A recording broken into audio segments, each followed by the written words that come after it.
56-year-old William has been chatting on the phone with an actor hired by Dateline and online with a decoy from Perverted Justice. And there's little doubt about what's on his mind. He sent penis pictures. Frag from Perverted Justice alerts police.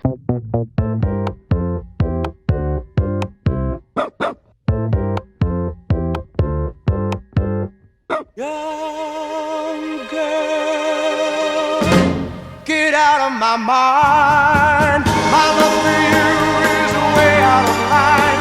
Better run, girl. You're much too young, girl. Elsa, that is her name, said she had never been on drugs. What? Sorry, what's her name? Elsa. She-Wolf of the what? Yeah. Elsa, that is her name, said she has never been on drugs. She left the group she was living with 2 days ago after a domestic dispute and was in the process of being dragged into the lair of a wolf pack when I happened by. Wow, it's amazing how he really knows the culture. Yeah, he knows the streets. People. She also gave me some good leads as to who is responsible for the recent bombings which puzzled Henry and me. It seems to be general knowledge among her friends that several of the Georgetown colonies are into that sort of thing, you know, trashing the pigs. Under the circumstances, I really couldn't afford to bring Elsa back to our headquarters with me, but I still had to fight the temptation. Uh-huh. Why am I not surprised? I slipped her a $5 bill when we parted, and she assured me she would find a place for herself in one of the groups without difficulty. Probably she would go back to the group she had left. She gave me their address so I could look her up. Thinking it over this evening, it seems to me that we may be overlooking some potentially useful allies among these young dropouts. Individually, they are not very impressive, to be sure, but it may very well be that we can make use of them in a collective way. It bears further consideration. Yeah, now that you've met a 17-year-old pretty girl. Now it bears consideration. Actually, I might pay a visit down maybe I will. For research purposes. Yeah. Even though nothing really happens in it, I think that is probably the weirdest chapter so far. Definitely. Like what it feels like is that he was medicated while writing the bulk of it, and then his pills have started to wear off as he's writing this bit. Yeah, in the day, during the day, his pills ran off, started wearing off. Also, like, you get the distinct impression there when he's talking about, like, oh, they could be useful in a collective way. It's like, he's basically talking about... Well, let's send them first, and then they can lock up the fucking stragglers. Now you're thinking, like, Adolf Eichmann. November 16, 1991. The most interesting development is that the Human Relations Councils have also been given emergency police powers, and they are deputising large numbers of blacks from the welfare rolls, the way they did for the gun raids. In the district and in Alexandria, some of these deputised blacks are already swaggering around and stopping whites on the streets. There are rumours that they are demanding bribes from those they stop, threatening them with arrest if they don't pay, and they have been hauling some white women into their field headquarters for questioning. The news media aren't breathing a word about these outrages, of course, but the word is still getting around. People are angry and frightened. It's hard to figure why the system is deliberately stirring things up by deputising blacks again after the enormous amount of resentment that caused 2 years ago. We've talked it over among ourselves in the unit, and our opinions are divided. Everyone but me seems to... Our opinions are divided. Everyone but me thinks one thing. Everyone but me seems to think that the events of last Monday panicked the system and caused them to overreact again. Maybe, but I don't think so. They know that our underground strength nationwide couldn't be more than 2,000, and they must know that they are wearing us down. I think they are unleashing the blacks on the whites, strictly as a preventative measure. By terrifying the white population, they will make it more difficult for us to recruit, thus speeding our demise. Jesus. This is one of the most ridiculous sections we've ever read. Yeah. Like this and the last section. Just actually, when he just lays it out, like what he actually is, so fucking stupid. like the practicalities of it. Could you imagine? Well, the American government have just casually announced today that they've deputised 500,000 randomly selected black men to just become a police force for some things. It's like, what? How does this make any sense? The police just do this stuff. The white police. They don't need to recruit run by white yeah. people, and they predominantly target non-white people. But he cannot possibly compute that in his worldview because it makes no sense for him. So he has to just racialize it and fictionalize it. Because again, he still seems really hesitant to actually criticize the police. Yeah. He's like, while all the police are off doing paperwork, they just hire millions of black people to be the bad police. It's nonsense. It's complete nonsense. Like, how do you sit there and hold two ideas in your head that the police are good for brutalising black communities, but also, I tell you, the leftists, they would hire all the blacks to brutalise white communities, and that would then be bad. Like, it's just fucking gibberish. This is some of the dumbest shit we've ever had to read. This makes the other books we've read feel legitimate. Yes, it really does, and like that is staggering to me. They seem garbage. like perfectly legitimate works of fiction compared to this, which is insane. White Americans have become so acclimatized to the growing openness of the system's tyranny in the last 2 years that I believe the latest move will serve more to intimidate than to arouse them. We'll see. Excuse me? Yesterday I received a summons from WFC, Woolwich Football Club. You like Wimbledon. I do like the idea that it's a football every club. time he says that, it's like a fucking local football club. And the whole thing is just like actually like a five-side football teams that are all fighting each other. That's why they're all Nazis. One of the purposes of the summons was a loyalty check. I didn't know that before I reached the address I'd been given, however. It was the little gift shop in which Harry Powell's trial took place. Oh, happy memories. A guard ushered me into a small office off the basement storeroom. 2 men were waiting for me there. One was the Major Williams from Revolutionary Command, whom I met earlier. The other was a Dr. Clark, as I soon learned, a clinical psychologist. Williams explained to me that the organisation has developed a testing process for new underground recruits. Its function is to determine the recruits' true motivations and attitudes, and to screen out those sent to us as infiltrators by the secret police, as well as those deemed unfit for other reasons. Yay! Like Voight Camp's test. Yes, that's exactly what I was thinking. The road. Yeah, it's like if you display any sort of empathy or emotion, they'll fucking shoot you. It's in reverse. If you get it right, then you're obviously too human and you're out. Congratulations! In addition to new recruits, however, a number of veteran members of the organisation are also being tested, namely those whose duties have given them access to information which would be of special value to the secret police. So I was just going to say, I do find kind of funny the way it's like the generic terms for everything, like it's the organisation, the system, the political police, and now suddenly it's the secret police. And it's like just hyper generic terms that you would expect somebody to go back and fill that out. Some kind of world building or like because like this is essentially science fiction as well, like alternate history type stuff, you know, Man in the High Castle type shit, you know? And it's just like no detail given, no detail fucking desired from this guy. No, I'm getting the impression that it's like, to this fella, what existed in his head, that's real, but everything out here was up for debate. Everything else was waiting for him to come along and tell it what it was.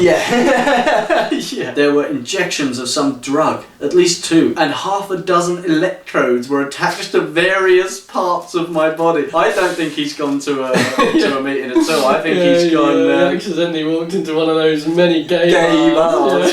He's fucking dropped in on a wolf pack. So turn your back on the wolf pack.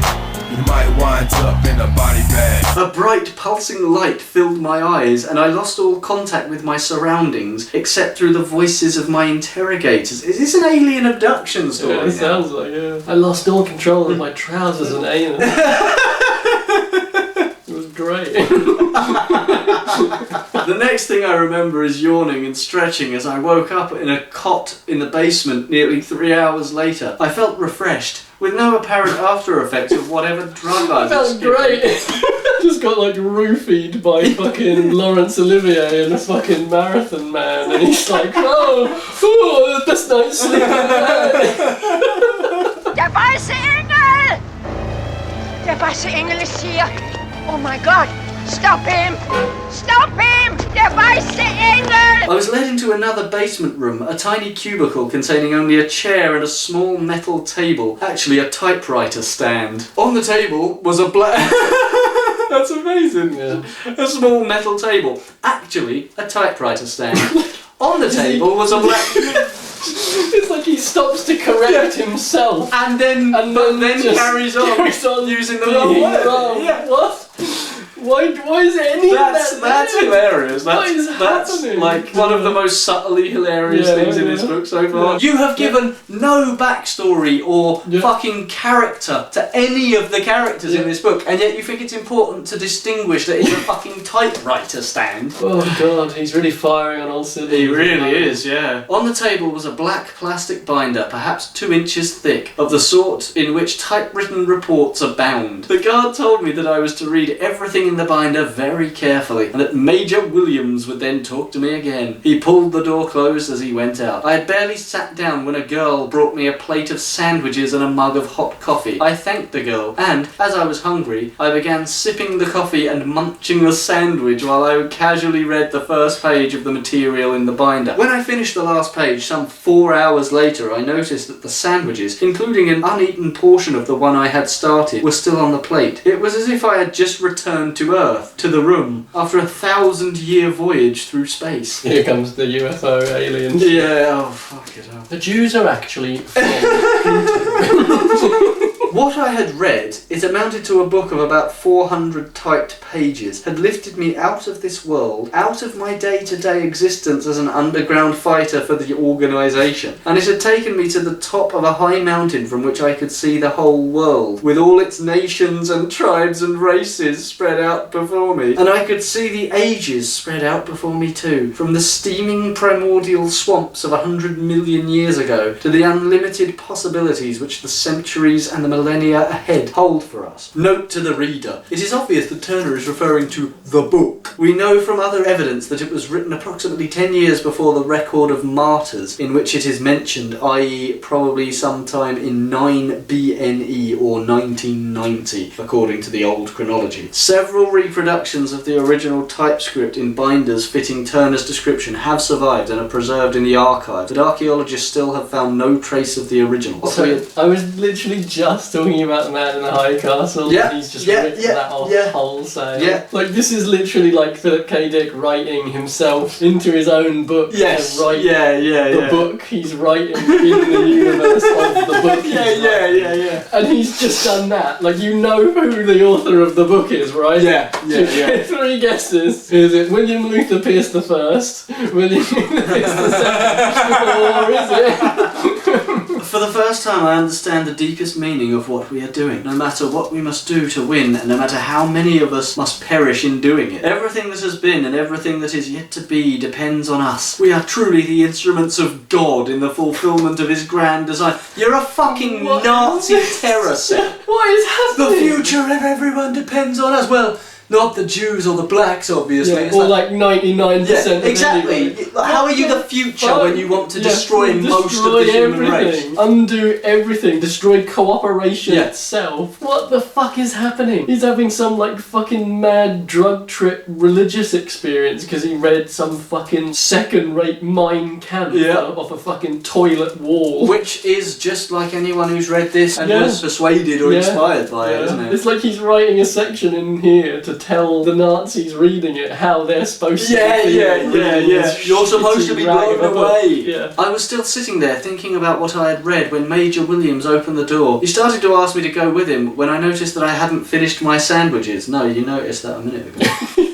He brought another chair into the tiny room and invited me to finish eating while we talked. Another thing I found out is that a significant fraction of the new recruits have been secret police spies. Fortunately, the organisation's leadership foresaw this threat and devised a remedy in time. They realised that, once we went underground, the only way we could safely continue recruiting would be to screen new people in a foolproof way. Here's the way it works. When our legals have someone who says he wants to join the organisation, he is turned over immediately to Dr. Clark. Dr. Clark's method of interrogation leaves leaves no room for evasion or deceit. As Major Williams explained it, if the candidate flunks the test, he never wakes up from his little nap afterward. That way the system can never find out why their spies are disappearing. So far, he said, we have caught more than 30 would-be infiltrators, including several women. Thank you for specifying that. Yeah. Major Williams put his hand on my shoulder, smiled and assured me that my test had gone very well. So well, in fact, that I was to be initiated into a select inner structure within the organisation. Don't worry, Mr. Pierce. You just took the really cool badass test and you passed with flying colours. Exactly. This is pathetic, and reading the book I had just finished was the first step in that initiation. The next step took place about an hour later. 6 of us were gathered in a loose semicircle in the shop upstairs. It was after business hours and the blinds were tightly drawn. I was the next to the last to enter the room. But is that even relevant? Yeah. At the top of the stairs, the same girl who had brought my sandwiches stopped me and handed me a robe of some coarse grey material with a hood attached. Something like a monk's robe. After I had talking about this satanic, demonic cult shit that they were up to, and now he's just like... I read a book and I had a Nazi-tinged religious experience, and they immediately handed me a robe and initiated me into their inner sanctum. And I thought, seems legit. Also, sorry, I do just want to point out one thing. Now, I know it's kind of an aside, but something I find kind of interesting is, like, obviously it's a diary and it is based on his recollections he's writing after the fact. Yeah. Something I find interesting, like, you know, he said, oh, he was second to last to go in, and then you say, oh, is that even important? Well, is it even true? Would he remember? Yeah. He's been drugged, he's all this, he's not eaten for ages, and all this kind of... We can't actually trust... we can't actually trust anything he says. Maybe Henry didn't kill anyone. Henry doesn't exist. Catherine doesn't exist. Exactly. There's no reason to actually believe a word he says. None of these people exist. There is no resistance. There's no organisation. There's no system. He's just a lunatic. Yeah, exactly. He's just William Luther Pierce sat on his West Virginian fucking pedo farm. After I had put on the robe, she showed me where to stand and cautioned me to be silent. Their features shadowed by their hoods, I could not make out the faces of any of my companions in that strange little gathering. What is happening? As the 6th participant reached the doorway at the top of the stairs, however, I turned and was startled to glimpse a tall, burly man in the uniform of a sergeant of the District of Columbia Metropolitan Police slipping into a robe. Well, now that I can believe. Oh yeah. Finally, from another door at the back, Major Williams entered. He also wore one of the grey robes, but his hood was thrown back so that the 2 candles, one on either side, illuminated his face. He spoke to us in a quiet voice, explaining that each of us who had been selected for membership in the order passed the test. Oh, he's a straight up fucking Nazi. Mm-hmm. The occult shit we was talking about with the Nazis. Yep. He's doing all that too. Oh my god. Yeah, this doesn't count as like Satan worship. No. He spoke to us in a quiet voice, explaining that each of us who had been selected for membership in the order had passed the test of the word and the test of the deed. That is, we have all proved ourselves, not only through a correct attitude towards the cause, but also through our acts in the struggle for the realisation of the cause. As members of the order, we are to be the bearers of the faith. Only from our ranks will the future leaders of the organisation come. And again, at the beginning of this book, it tells us that, like, oh, this guy was just a commoner garden rank and file soldier. That was why it was so and that's why it's so important. Now he's a member of the order, and he's like the highest echelons of power and he of the passed organisation. the test of the word. And so that was just horseshit. Yeah, it's like next he'll be like fucking the penitent man and axes swinging, and he'll be thrown back there. You chose unwisely.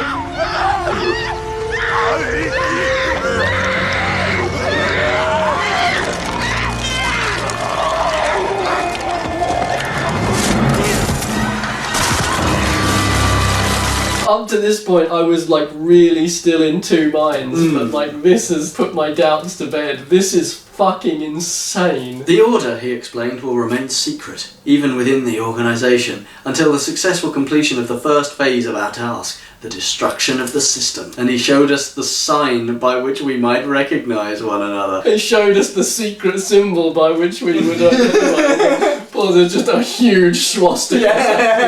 Now don't tell anyone the secret symbol. You know? And then we swore the oath. A mighty oath. A moving oath that shook me to my bones and raised the hair on the back of my neck. As we filed out one by one, the girl at the door took our robes and Major Williams placed a gold chain with a small pendant around each of our necks. Inside each pendant is a tiny glass capsule. We are to wear them at all times. Whenever danger is especially imminent and we might be captured, we are to remove the capsules from the pendants and carry them in our mouths. And if we are captured and can see no hope of immediate escape, we are to break the capsules with our teeth. Death will be painless and almost instantaneous. Now our lives truly belong to the Order. Today I was, in a sense, born again. When I undressed for bed last night, Catherine immediately spotted my new pendant and asked about it. She also wanted to know what I had been doing all day. Fortunately, Catherine is the sort of girl with whom one can be completely truthful. A rare jewel indeed.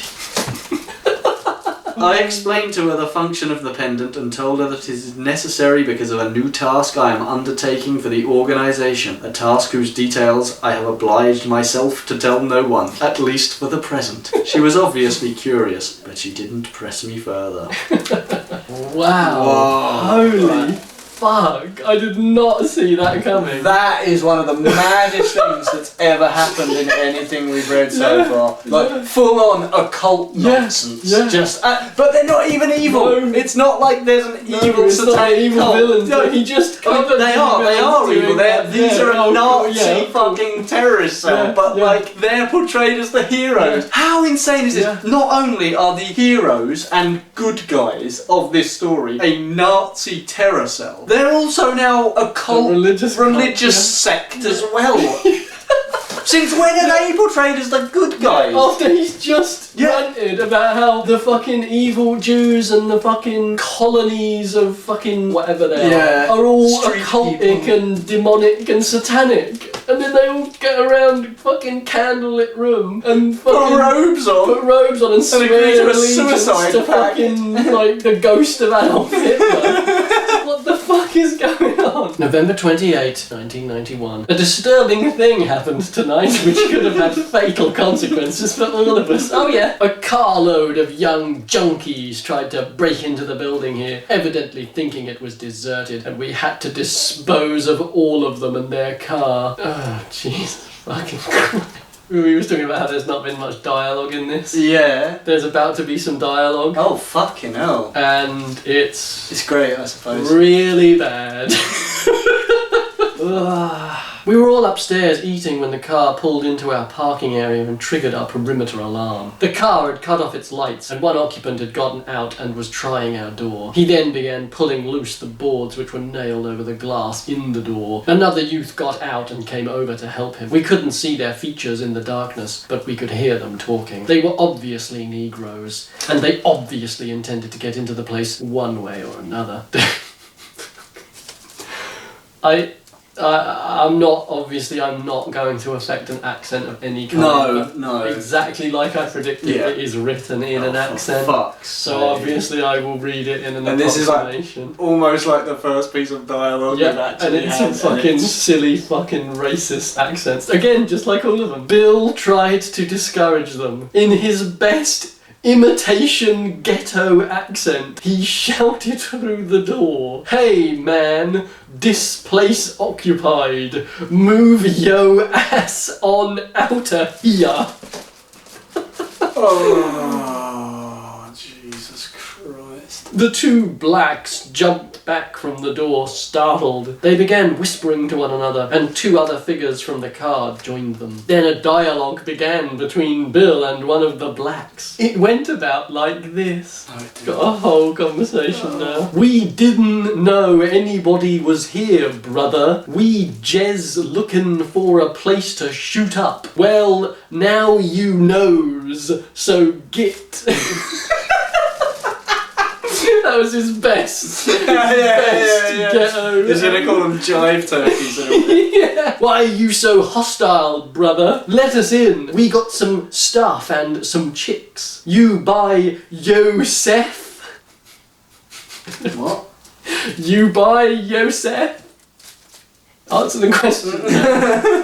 No, I aim by myself, and I don't want no stuff. You jez better move on, man. Here we go. So I'm sure this is going to be brilliant, very illuminating. Note to the reader. Oh, fuck me.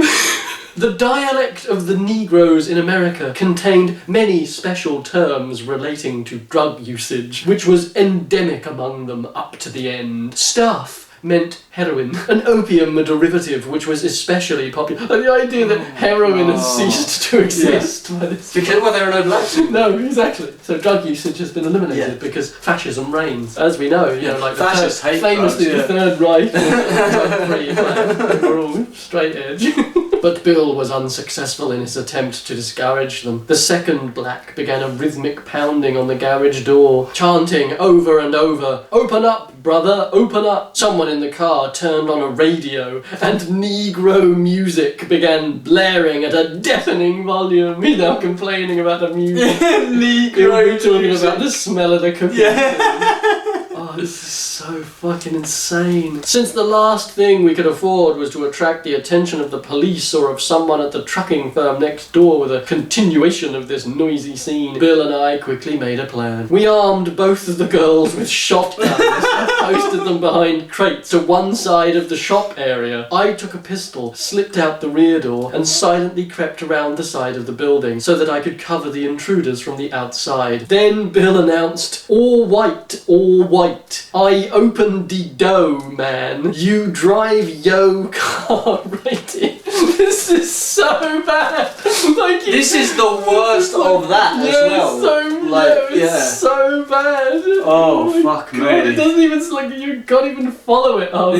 Yeah. What I had no idea when it was like, what is it? Are you by yourself? Is that you by yourself? Yourself. That's not.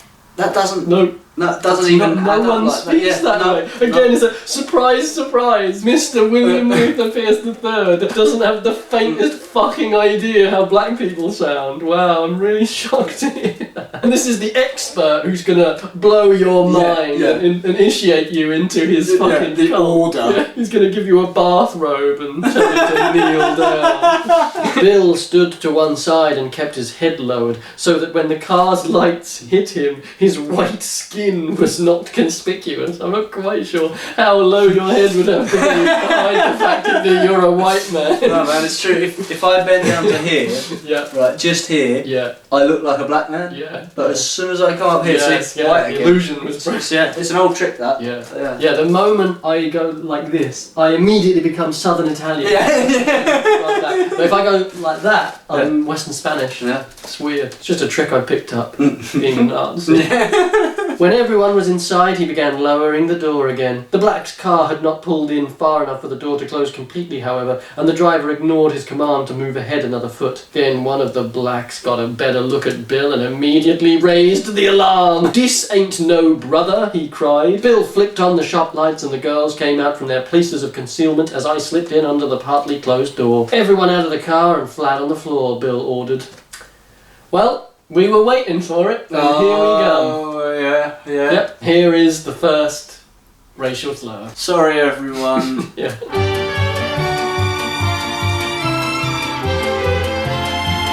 "Everyone out of the car and flat on the floor," Bill ordered, yanking open the door on the driver's side. "Come on, move." What the fuck, man? Yeah. Like, Honestly, I mean, I'm stunned that it's he's taken this long. Yeah. Oh, I am. Yeah. It's only coming. Like, the fact that dialogue has now suddenly appeared in the books, just out of nowhere. The first piece of dialogue you get is stupid faux black accent, and then shortly immediately followed by a racial slur. So therefore, we can just safely assume that the whole time he's been describing the events, they've been using this language constantly. Yes. Like they've been doing it this way the whole time. And it's this idea that these racists. They call me a racist. Just called a bunch of black people the N-word. Moments before you murder You're going to murder them. Yeah. And I'm supposed to think you're a hero for that. Yep. They looked at the 4 guns trained on them, and then they moved. 2 of them, however, were not Negroes. When they were all stretched out on the concrete floor, face down, all 6 of them, we saw... This is insane. Like, the last, like, chapter went completely off the rails, Yeah. and now he's just like, if William Luther Pierce can go mask off, he has now gone mask off. This is insane. Just listen to this. When they were all stretched out on the concrete floor, face down, all 6 of them, we saw that we had 3 black males, 1 black female, and 2 white sluts. Great. I shook my head in disgust at the sight of the 2 white girls, neither of whom appeared to be over 18. Well, just how you like them, Yeah, eh, Dr. yeah. Pierce? Just as he was like fucking rubbing his Yeah, trousers yeah. over a 17-year-old homeless girl Yeah. he thought he could take advantage Yeah. of. It didn't take long to decide what to do. We couldn't afford the noise of gunshots, so I took a heavy crowbar and Bill picked up a shovel. We started at opposite ends of the crew on the floor, while the girls kept them covered with their shotguns. We worked quickly but precisely, 1 blow on the back of the head sufficing for each of them. Until the last 2, that is. The blade of Bill's shovel glanced off the skull of one of the black males and struck the shoulder of the white girl beside him, cutting into her flesh but not inflicting a lethal wound. Before I could bring my crowbar into play to finish her off, the little bitch was up like a shot. She hasn't done anything! His murder victim. The little bitch! Yep. No wonder this cunt wrote a fucking novel where the main character's a serial killer. This is a novel where the main character's a serial killer. This is one of the most horrific things. This is like Last House on the Left, but so much worse. But the villains are the protagonists and are Yeah. supposed to be the heroes. They've just laid out people on the floor. None of whom are guilty of anything, are even in their racist worldview responsible for any of these things that they, you know, the collapse of And society. they've just like bludgeoned them all to death with fucking household implements. Yes. They have to make it kind of as brutish as possible. And then he's gonna sit there like these fucking little cunts because they Because- fucked up and now she's like screaming and doesn't want to die. Wow, that's awesome. Very, very awesome. Very cool. It's like Luke Skywalker and Han Solo. Yeah. That scene where they lined up all those Yeah. heroin addicts and sex workers and bludgeoned their heads Yeah. to pieces. That I always classic remember that trope. Yeah. That classic scene you see in so many movies to delineate, to let you know who good the good guys. guys are. Fuck me. It's like the fact that like we haven't actually really seen the bad guys do anything bad. No, the crimes of the bad guys are being black and being Jewish. Yeah. That's it. This is fucked. Yep. I had pushed the garage door down as far as I could after coming in, but it still had not latched properly. She scooted through this narrow opening and headed for the street, with me about 10 yards behind her. I froze with horror as I saw an arc of light swing along the dark pavement just in front of the running girl. A large truck was turning into the street from the parking lot next door. If the girl reached the street, she would be illuminated by the truck's headlights, and the driver could not fail to see her. Oh no, that'd be terrible. Yeah, wouldn't that be a terrible thing? Without hesitation, I raised my pistol and fired, instantly dropping the girl in her tracks beside the weed-overgrown fence separating our parking area from that of the trucking firm. It was a very lucky shot, not only in its effect, but also in that the roar from the engine of the accelerating truck effectively masked the report. Oh, thank God. I crouched in the driveway, drenched in a cold sweat, until the truck had thundered off into the distance. Bill and I loaded the 6 corpses into the back of the Black's car. He drove it off, with Carol following him in our vehicle, and left the grisly cargo parked outside a black restaurant in downtown Alexandria. Let the police figure it out. The work on the new communications equipment is coming along quite well. I don't give a fuck. Immediately just, no, that's it, just straight off the topic. Before, when he was watching them on TV, he was really upset and depressed, and now he's making little wisecracks and he hates them for being his victims, and then he's just like, anyway, moving on. That woman he just murdered. Yeah, just a kid. He says she's not even over 18. Just a kid. Just killed a child. Yeah, no, this has just become like that. Easily the most repugnant, evil thing we have read. That is fucking disgusting. They are all like this. Yeah. At the heart of it all yeah. is this. Yeah. And the desired outcome for all of those authors is that what just happened there. Yeah. Because it's the only way they can make it happen, and there it is, right there, in all its just frank, the fact that was such honesty. an obvious, like, fantasy as well. Yeah. Like, he was fucking rock hard when he was writing that.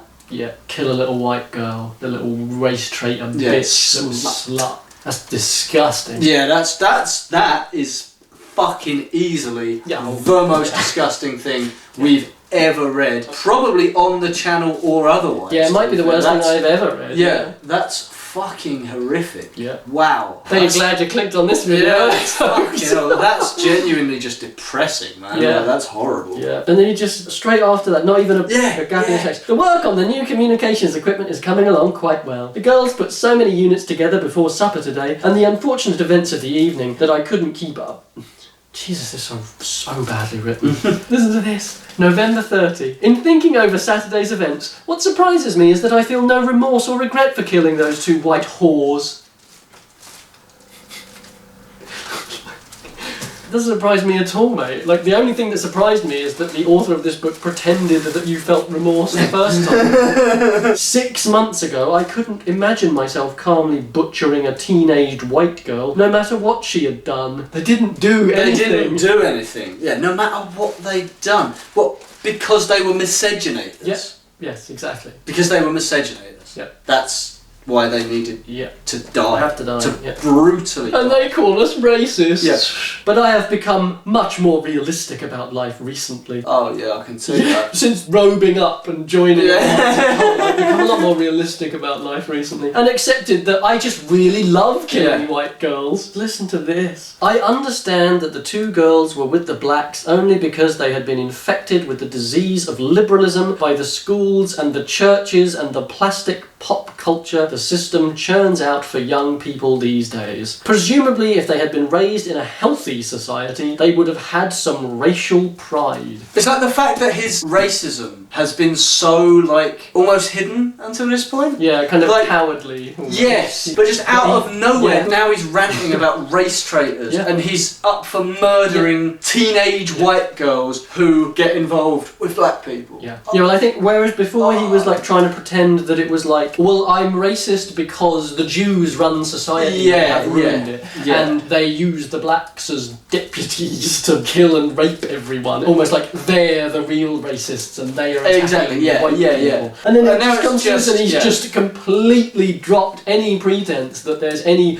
greater good or grand struggle that he's fighting towards, and it's literally just, I want to kill white underaged girls and call them whores and sluts while I do it, because they have no racial pride. Until we have in our hands the means for bringing about a general cure for the disease, we must deal with it by other means. This is no time for womanly hand-wringing. I'm glad he found a way to be even more misogynistic. This lesson was brought home forcefully to all of us by what we saw on the TV news this evening. The Human Relations Council in Chicago organised a huge anti-racism rally today. The purported excuse for the rally was to protest the machine gunning of a carload of black deputies Friday in downtown Chicago in broad daylight, presumably by the organisation. Only 3 blacks were killed in the incident, but the system seized on it in order to squelch the seething white resentment against the Human Relations Councils and their deputised black goon squads. The Chicago rally, which was vigorously promoted by all the mass media in the Chicago area, involved nearly 200,000 demonstrators in its initial stage, more than half of them whites. Hundreds of special buses, contributed by the city transit authorities, brought in people from all the suburbs for the occasion. Thousands of young black thugs wearing the armbands of the Chicago Human Relations Council strutted arrogantly through the huge mob, maintaining order. The rally was addressed by all the usual political prostitutes and pulpit prostitutes who issued pious calls for brotherhood and equality. Then the system trotted out one of their local toms who gave a rousing speech about stamping out the evil of white racism once and for all. Note to the reader,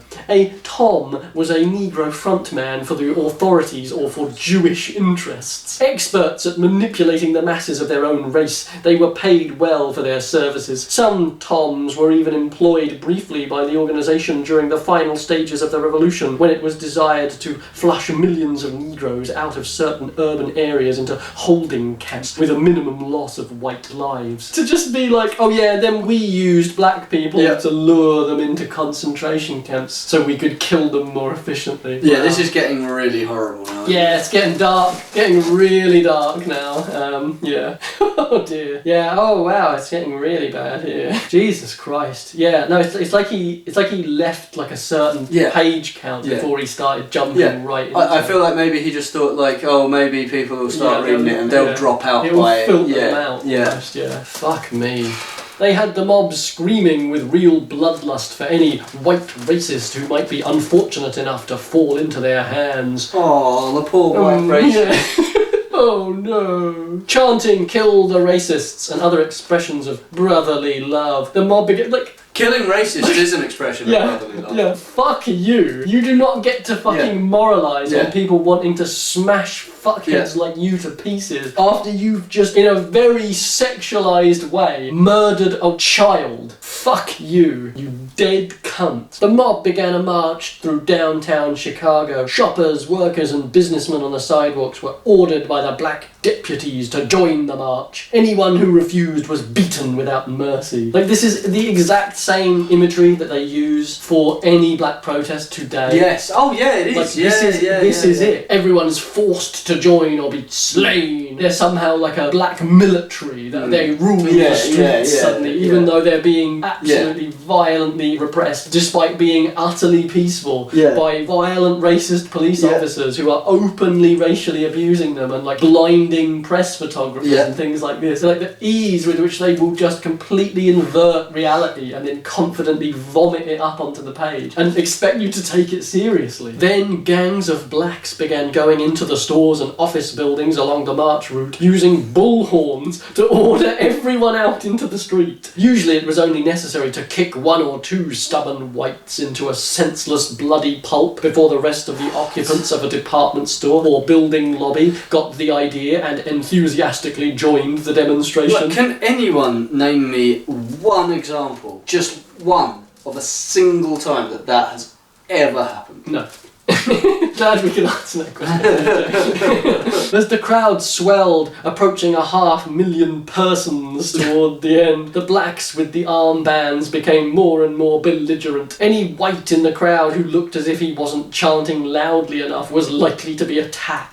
Again, just more of this same nonsense where, no, it couldn't possibly be that people actually sympathise with anti-racist sentiment. No, it could not possibly be the case. You have to be violently forced by roving gangs of armed black deputies who march into department stores with bullhorns and force everyone out into the street. This demonstration of like 500,000 people just like pretending they want to be there. It's so fucking ridiculous. Yeah. And there were several particularly vicious incidents which the TV cameras gloatingly zoomed in on. Were they anywhere near as vicious as what you just fucking did? Yeah. Someone in the crowd started the rumour that a bookstore they were approaching sold racist books. Within a minute or two, a group of several hundred demonstrators, mostly young whites this time, had split off from the main crowd and converged on the bookstore. Windows were smashed and teams of demonstrators inside the store began hurling armloads of books to the others outside. Are they going to burn the books? Are they going to burn the books? Yeah, I mean, famously that's what anti-Nazi black lots That's what poor Adolf Hitler and the Germans, that's what they went through. All their books were burned by the evil black deputies. After an initial flurry of rage was dissipated by wildly tearing handfuls of pages from the books and throwing them into the air, a bonfire was started on the sidewalk for the rest of the books. The television screen showed a close-up of the scene. The faces of the white demonstrators were contorted with hatred for their own race. Like, again, the fact that it's just like literally the only problem he has with this is that the races aren't the right way round. That's it. Yeah, he's the dumbest fucking cunt you've ever done. Yeah, literally, Another incident in which the TV viewers were treated to a close-up coverage was the killing of a cat. A large white alley cat was spotted by someone in the crowd who started to cry, "Get the honky cat!" About a dozen demonstrators took off down an alley after the unfortunate cat when they reappeared a few moments later holding up the bloody carcass of the cat. An exultant cheer went up from those in the crowd near enough to see what had happened. Sheer insanity. You can say that again. again. The fact that like this is supposed to engender a feeling of disgust and you're supposed to hate these people for what they've done. Whereas the thing that just happened, which was like 10, 20, 30, 40 times worse than this, you're supposed to feel what? Proud? Happy? And more importantly, is a thing that these people actually do.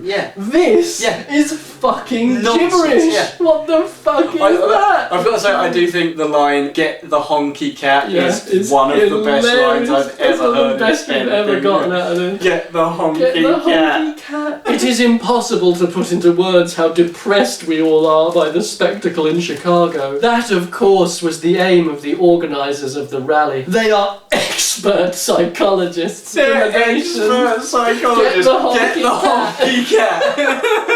It's like their activation phrase. Get the honky cat, and all the white people start crying. Do you know what though? I'm really, really glad that has happened like so quick off the heels of what last time, because I was genuinely quite upset by that. And he follows that up with "Get that honky cat." And then they actually do it and kill the cat, and everyone's cheering. Get the honky cat though. I want that to be. Get that on a shirt. Get the honky cat. Like cat. Get that honky cat. I want a t-shirt. Wait for our clothing range. Yeah, clothing. The new Blind Drunk clothing line. Is this really the same race that walked on the moon and was reaching for the stars 20 years ago? How low have we been brought? It just makes me think of Whitey on the moon. The fact that it's like, that's your attitude. Your defining thought is like, oh wow, look how great we were in the 1960s. Look how healthy and functional white American society was as we were depriving black people of their fucking voting rights, as the holdovers of Jim Crow and slavery were still gripping your country. As they even are today. Yeah, of course. And he's talking about that as like, the good old days when whites were on the moon and we could safely ignore all of our injustices. But then when it's his made up fucking grievances, suddenly everyone, stop the presses, everyone. Mr. Pierce is going to talk, and it's got to be good when he opens his cunt mouth. What a fucking twat. It is frighteningly clear now that there is no way to win the struggle in which we are engaged without shedding torrents, veritable rivers of blood. Okay. Listen to this. The carload of carrion we left in Alexandria Saturday was mentioned briefly on the local news, but not at all on the national news. The reason for the downplay, I suspect, is not that sextuple killings have become too commonplace to be newsworthy, but that the authorities recognised the racial significance of the thing and decided not to encourage imitation. Can we go back to Get the honky cat? I don't think we'll ever recapture the days of the honky cat. Sounds like a dance. It really does, it's amazing.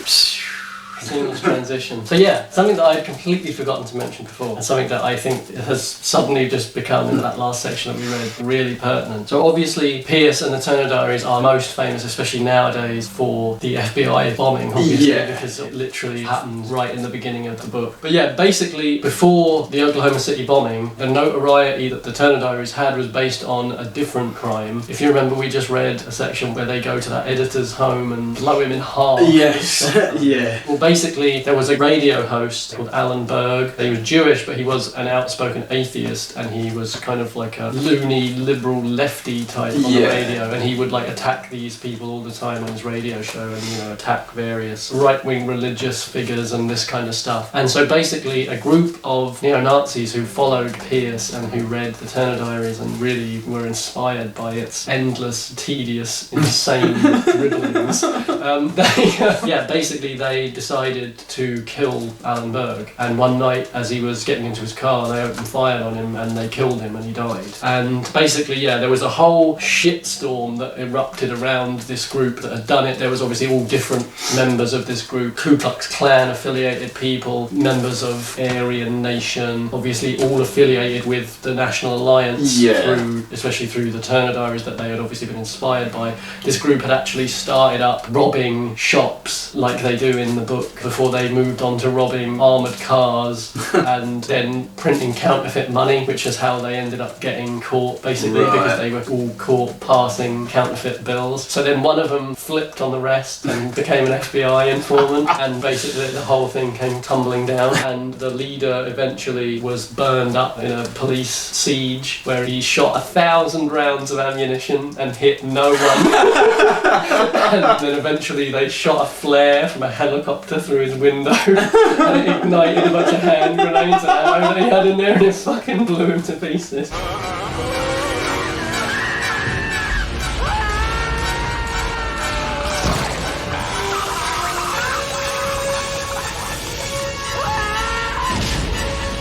So, yeah, pretty funny end, but the reason that I bring this up in so much detail is not just because they were so blatantly inspired by the Turner Diaries, but the extent to which they were inspired by the Turner Diaries is that they named themselves The Order. Now, if you remember, that was the hooded robes. Of course, yeah. He goes from being part of the organisation to being part of The Order, and now he's got his little pendant and all that shit on.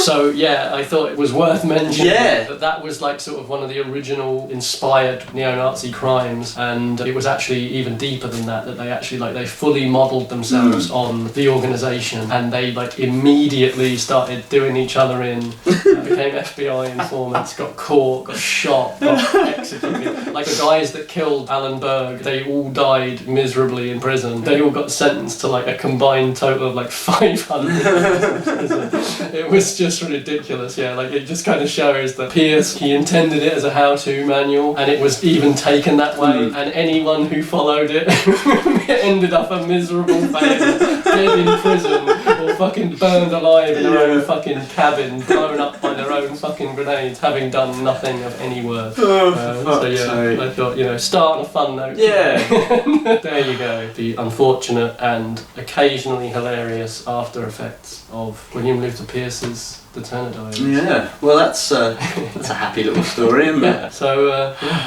let's get started. Oh god. Oh no.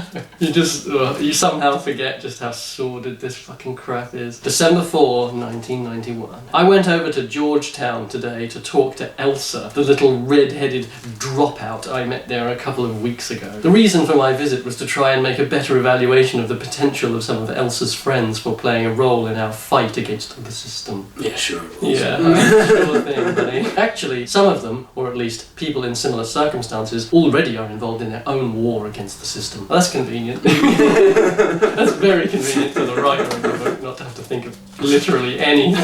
In the last month, there's been a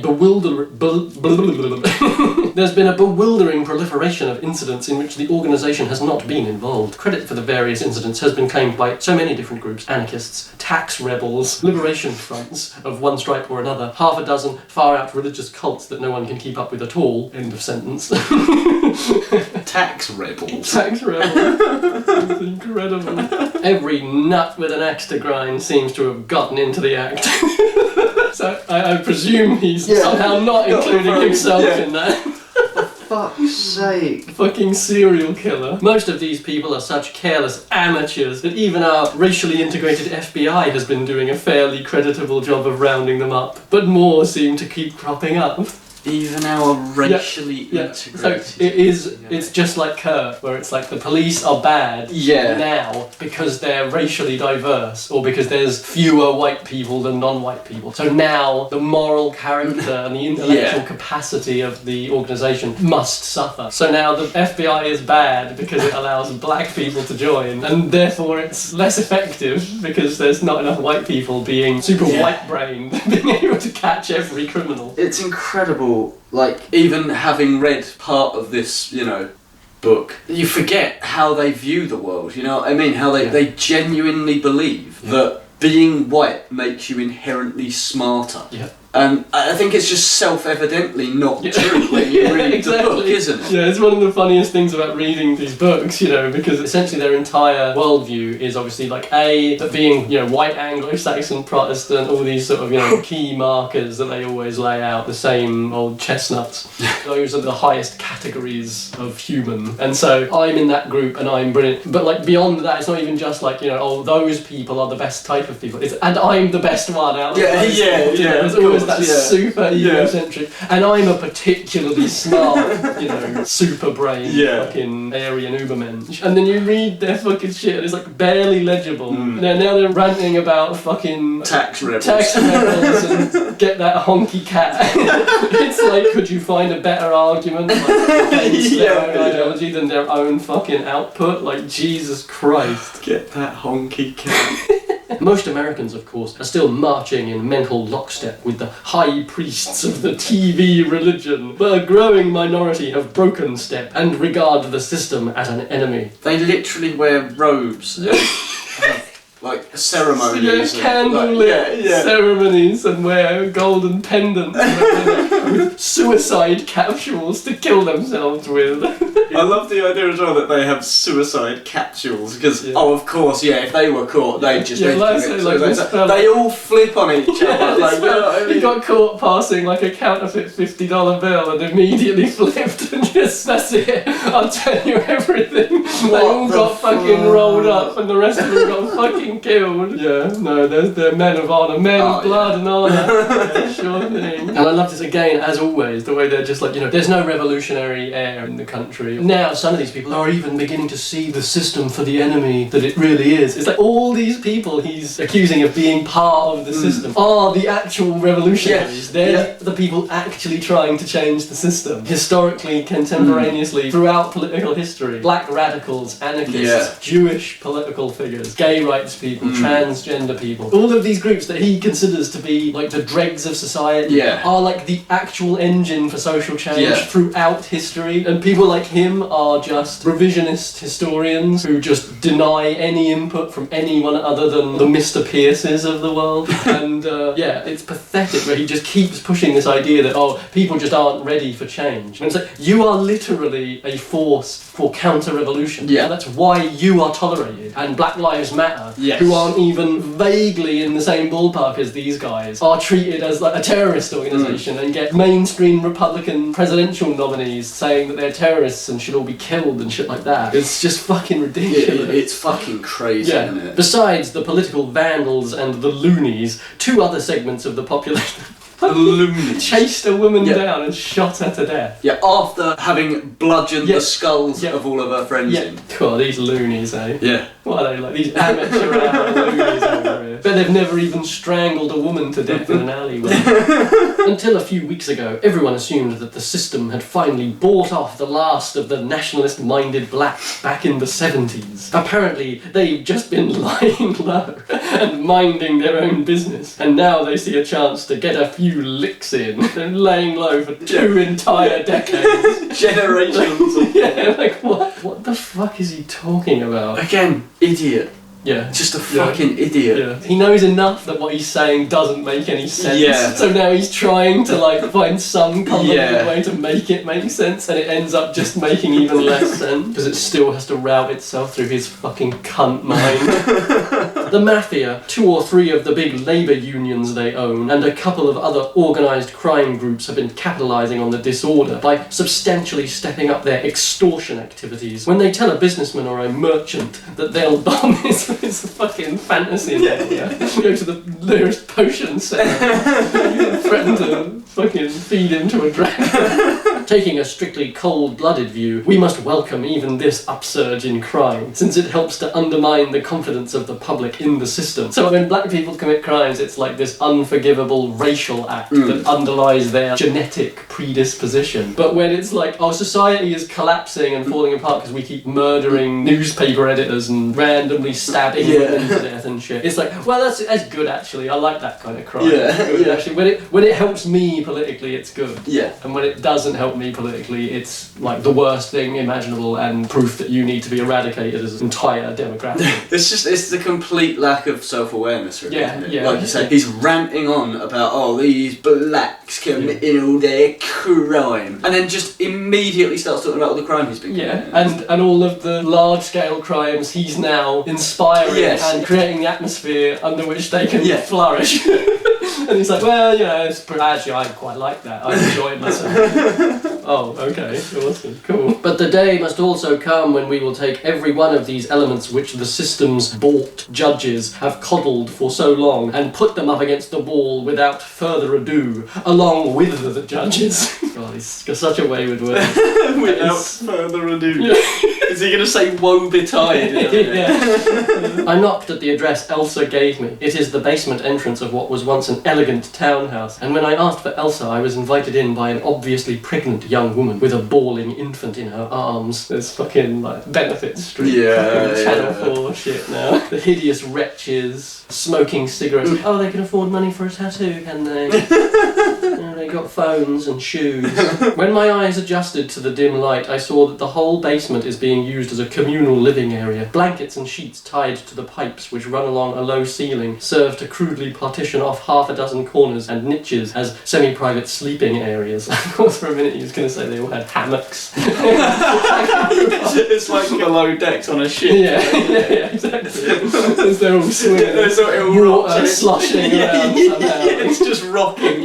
Inexplicably. There's wooden slats, you can see the light coming in, you can hear gulls calling along. As I learned later, running water is the only public utility which the little commune has at its disposal. They obtain fuel for their stove by scavenging in the neighbourhood or by sending a raiding party upstairs to break up doors, banisters, window jambs, even floorboards. A raiding party to attack another ship, a boarding party to attack another ship. Fucking hell. A raiding party. The vision of poverty and again because they can't be sympathetic, they have to be monstrous. Yeah. So she has to come out and she's got this swollen belly and this filthy, disgusting child screaming. God, what kind of child screams? Yeah. Well, only a poor child can scream. Yeah, it's just ridiculous. This hatred of humanity that just inevitably comes out, even while they're claiming to be fighting for the future and humanity and blah blah blah. Yeah, that's the trouble with them. That's the trouble with them. But if you just go pick one. It's bullshit because they hate white people every bit as much as they hate non-white people. They're just hateful people. It's exactly like when you see people saying, we should help homeless veterans before we help immigrants. It's like, when have you ever helped a homeless veteran? And yet you vote for the same party that refuses to help even those people. So you don't help them. You don't give any more of a shit about them than you do about black people or immigrants. It's all performative. You're just a hateful person. You're just full of hate for everyone. The basement dwellers shun hard drugs and regard themselves as quite superior to the upstairs people. Oh, for fuck's sake. What was that you was talking about? The complete lack of self-awareness. They nevertheless prefer the grubby basement for themselves because it is easier to heat and easier to defend than upstairs. I've just got to say as well, his obvious disdain for these people and the way they live. Isn't Turner and his little crew, don't they live virtually the same? Shockingly reminiscent of precisely how he is forced to live. 7 or 8 of them were sprawled on mattresses watching some inane game programme on a battery-powered television receiver and smoking marijuana cigarettes when I entered. Game programs. The hated game program. God, smoking marijuana cigarettes. He talks like fucking Zoidberg. Can you tell he's 900 years old? Your periodic reminder that this gun is fucking dead. Cheers, everyone. The whole place was permeated by the stink of stale beer, unwashed laundry, and marijuana smoke. Brackets. They don't regard marijuana as a drug. 2 small boys, about 4 years old, both stark naked, were rolling on the floor and fighting near the stove. A grey cat perched comfortably on one of the idle heating pipes near the ceiling stared down at me curiously. So, where does a grey cat fit in? It's a mixed race. Mixed race, yeah. Like, so, get the grey cat. The cats are definitely like a running thematic metaphor. I think that, yeah, it's a bit like Cyberpunk 2077 with the cats, yeah. When the girl who had admitted me called out her name, however, one of the blanket partitions in a far corner was suddenly thrust aside, and Elsa's head and bare shoulders became momentarily visible. She squealed with delight when she saw me, ducked back behind her blanket, and emerged a moment later in her granny dress. I was vaguely disturbed to catch a glimpse of another form on the mattress in the dim recess as Elsa parted the blanket and came out. A twinge of jealousy. She squealed with delight to see me. Yeah, the racist terrorist. Yeah. Yay! So he literally days ago just murdered a whole group of people, a woman mostly women, just like you. Yeah. A young white girl just like you. What do we really think he's Jesus planning? Christ, imagine if the form on the mattress turns out to be a non-white. Yeah, she's done for, I think. Either way, I think she's done for. Listen, Elsa gave me a quick hug of genuine affection and then offered me a cup of steaming coffee, which she poured from a battered pot on the stove. He had to specify that it was absolutely genuine. Yeah, she meant that. Yeah. Mr. Pierce needed to be very clear that this woman is very much in love with him after having met him precisely one time and watched him beat a man over the head. So do you think Pierce is going to endorse bigamy? Because I feel like as a cult leader, it behooves him to get out ahead and let everyone know that it's okay for him to like marry Michael. Yeah, I mean, let's just go with yes. Yeah, I think the next chapter is going to be titled "Why Bigamy is Why Jesus Permits Bigamy." The sound from the TV and the noise being made by the crying baby and the two scuffling boys allowed us to talk in relative privacy. I was saddened by Elsa's story of herself. She is the only child of upper middle class parents. Her mother is an attorney for a left-wing foundation whose principal activity is buying up houses in white suburban neighbourhoods and moving black welfare families into them. Fuck off, just shut the fuck up. Absolute fucking brainless cunt. Until she was 15, Elsa had been very happy. Her family had lived in Connecticut until then, and Elsa had attended an exclusive private school for girls. Brackets, single-sex schools are illegal now, of course, close brackets. Well, it's lucky you felt the need to say that really obvious fact that everyone reading would know. Such organic storytelling. She had her own little sailboat and often sailed to a tiny hut when she was 15 in a fucking 3-mast schooner. Sailed around the whole of the She had her own little sailboat and often sailed to a tiny island offshore for private picnics and long happy hours of lying in the sun and daydreaming. Then the family moved to Washington, and her mother insisted that they take an apartment in a predominantly black neighbourhood near Capitol Hill rather than living in a white suburb. Elsa was one of only 4 white students at the junior high school to which they sent her. Elsa had developed early. Oh. I don't really want to read any more of this. No. Her natural warmth and open, uninhibited nature combined with her outstanding physical charms to produce a girl who had been extraordinarily attractive sexually even at 15. Wow! I mean, I didn't think he'd actually just come out and say, "Hi, I'm Mr. Pierce. I'm a fucking paedophile. You may know me as a racist terrorist, but what you might not know is I'm also a fucking paedophile." Oh my god! Opa, o-wop, o-pai, o-wop, o-pop, o-pai, o-wop, o-pop.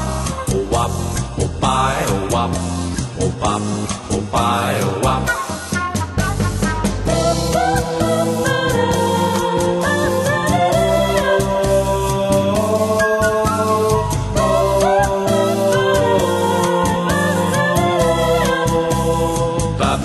Like, to actually just volunteer that himself. Yeah. I mean, he's talking about a fictional woman who he's made. He's made none her of be this- 15 so he can say she's sexually attractive at 15. Cool guy. Yeah. I can see why so many people are inspired by Yeah, I him. can see why so many paedophiles were inspired by him. Listen to this. The result was that the black males, who also continually badgered the one other white girl at the school, gave Elsa no peace. He's talking about like how depraved the black males are for badgering her. Like, they're the same age as she. Yeah. You're sexually harassing her now, and you're saying how, like, you didn't even know her then. You didn't even see her then. Yeah. But you're saying like it's not. This is what I'm saying, like the unreliable narrator thing. This is supposed to be a diary. She wouldn't have said that. No. And so he's telling us as if it's a fact, because that's how he's imagining it. He's imagining her as 15 and being really sexually attractive as a 15-year-old. What the fuck is happening? I keep forgetting that this book is called The Turner Diaries, and I keep forgetting both that the main character's called Turner and that it's supposed to be a diary. It's fucking mad. But like, again, it's supposed to be a diary entry. Where the fuck are you getting this from? Yeah. She obviously did not say to you, "Oh yeah, I was fucking hot when I was 15." I was a very sexually attractive 15-year-old. Like, he's just imagined this and then he's put it into his diary as if it's an objective truth. I mean, they did say at the beginning that he obviously wrote this without intending anybody to read it. Yeah, I can believe that when he's writing shit like this. The black girls, seeing this, hated Elsa with special passion and tormented her in every way they could. Elsa dared not to go into the restroom or even let herself out of the sight of a teacher for a moment while she was at school. She soon found that the teachers offered no real protection when a black assistant principal cornered her in his office one day and tried to put his hand inside her dress. Each day, Elsa came home from school in tears and begged her parents to send her to another school. Her mother's response was to scream at her, slap her face, and call her a racist. If the black boys were bothering her, it was her fault, not theirs, and she should try harder to make friends with the black girls. Nor did her father offer any comfort, even when she told him about the incident with the assistant principal. The whole issue embarrassed him, and he didn't want to hear about it. His liberalism was more passive than her mother's, but he was usually intimidated by his thoroughly liberated wife into going along with any matters that touched on race. Well, you can tell he had a lot of experience interacting with other people. Yeah, oh yeah, definitely, yeah. A lot of experience with children and wives. Yeah, I wouldn't let him anywhere near children. Yeah, and this, again, this guy was a teacher. Oh, good. Yeah, that sank in. Even when 3 young black thugs accosted him on his very doorstep, took his wallet and wristwatch, and then knocked him down and stomped on his eyeglasses. Elsa's mother wouldn't let him call the police and report the robbery. Oh, for fuck's sake. Pull the fucking glasses up and crying. She regarded the very thought of filing a police complaint against blacks as somewhat fascist. It's lucky you've got such a great straw man there, isn't it? Yeah. God, what luck for you to have stumbled upon this entirely invented scenario.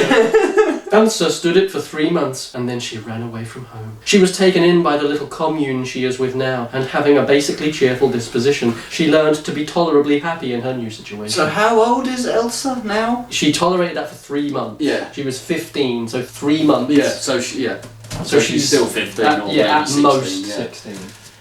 I don't like this book. No? No. You're turning. I am, yeah. Do you know what? I'm changing my mind. I actually don't like this so much anymore. I can't believe this. Like the tedium and the fucking just like obnoxious, just like, oh fucking shut up of the whole like first 10 chapters. Yeah. And then he's just gone on like a fucking greatest hits tour. He's gone from like, I'm a serial killer and I like to fucking murder white women and call them whores while I do it. Like white women, white children. He said they got underage. Yeah. Oh my Yeah, god. I fucking dread to think what the next chapter's going to be, yeah. and I've got to fucking read that one as well. Good luck. Yeah, we've gone from like the fucking murders, the fucking cult shit, like a doomsday cult almost, where they've got fucking cyanide capsules to take. Then we went to the fucking black people forcing everyone out into the streets to unwillingly demonstrate. I mean, what an image that is. They're all like, holding up hands like, killing the fucking honky cat, and now this. He's just an avowed paedophile as well. Yeah, again, it's like you said, this is like not the first time he's made these sort of allusions to like. But he's actually just admitting it. Yeah, it's like when he first meets Elsa. Yeah, it was like, obvious. It's obvious, even though he doesn't out and out say knew it. Immediately. It's like, I don't like where this is going. Yeah. And now it's like actually admitting it. Oh my God! He admitted! And this is the future. Yes. The future that liberals want. And it's like a picture of a furry or whatever. Yeah. The future he wants. Yeah. A fucking serial killer paedophile. Yeah. Who's also the member of like some sort of fucking religious Nazi death cult. Yeah. Less the future liberals want, more the future fucking Ted Bundy. Yeah. Yeah. Fuck me. Jesus Christ. With all the charms of a woman, you've kept the secret of your youth. You led me to believe you're old enough to give me love, and now it hurts to know the truth. Oh, young girl, get out of my mind. My love for you is way out of line. Better run, girl. You're much too young, girl. You know what? I don't want this cookie. I just want to get to the beach. Come here, just 1 second, sir. But he won't be going to the beach today. As he heads out the back, he stumbles off the porch right into the arms of the Fort Myers Police Department. Police, get down the road!